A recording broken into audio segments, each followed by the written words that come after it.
Lesson 49. Confusing words. We've already looked at a few pairs of confusing words like end and finish, big and large, or fast and quick. Here are some additional verbs that are frequently confused by English learners, with their different collocations explained. Close and shut are the same for doors, windows, mouths, and eyes. Close the door, or shut the door so that the mosquitoes don't get in. It's cold in here. Could you please close the window? Or shut the window? She shut her eyes, or closed her eyes as she began to meditate. Dan's mouth was closed, or shut.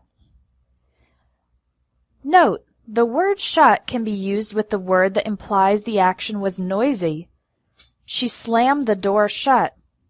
The wind made the gate bang shut. The phrase, shut your mouth, is a rude way to tell somebody to stop talking. Close, not shut, is used for shops, banks, etc., as well as for airports and roads that are not open or available at a particular time. What time does the bank close? The roads are closed due to construction. The shop is closing in 30 minutes.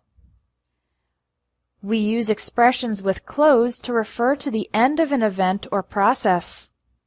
Let's bring this meeting to a close.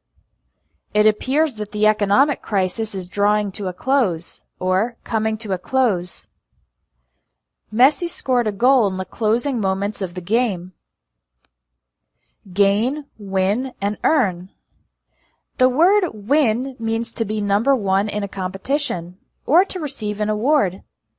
My soccer team won the game 3-1.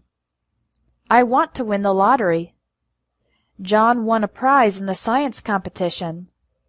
You can win a game, win a race, win a competition, or win the lottery. You can also win a medal, like in the Olympics, a prize, or an award.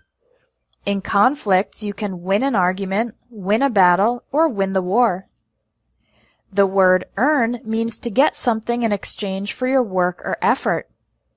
Sarah is a famous lawyer. She earns a lot of money. I'm not rich, but I earn a decent salary. My bank account earns 2% interest per month. The salesman earns a 10% commission on every sale he makes. The word gain means to receive or obtain, or to increase. It may or may not be the result of work or effort. I've gained weight since I stopped exercising. Jack's car gained speed as he drove down the mountain. This training has helped me gain insight into modern educational methods. In my last job, I gained a lot of experience. He has gained a reputation for complete honesty in his business dealings. Save and keep.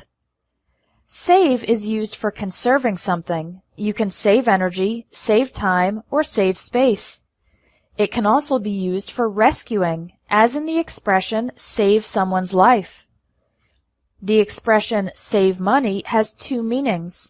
To conserve money by paying less. For example, coupons help me save money at the supermarket. It also means to keep money for a long time. For example, I'm saving money for my vacation in December. In this second case, we often say saving up money. The word keep means to maintain something in your possession. For example, if someone gives you a jacket and you try to return it, but the other person tells you to keep it. There are various other expressions using keep in the sense of maintaining or continuing. Keep trying means continue trying. Keep an eye on or keep track of means continue to observe or monitor a situation. Keep in mind means continue being aware of something. Keep in touch means to maintain contact with the person. To keep something clean or safe, or keep someone happy or quiet, means to maintain the object or person in that state.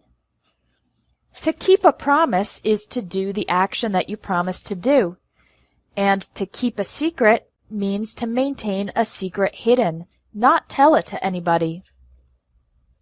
Spend and pay. You spend money and time. I spent $100 on tickets to the baseball game. We spent 3 hours waiting in line to buy the tickets.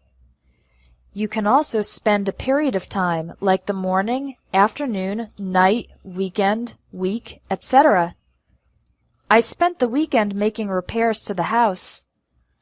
The students spent the afternoon volunteering at the animal shelter. You pay the request, bill, or demand for the money. Pay rent, pay a fine, pay your bills, and pay your taxes.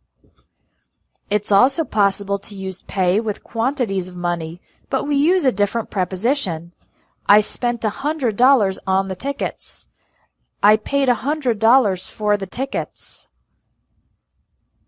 Now take the quiz and see how well you understand the differences between these confusing verbs.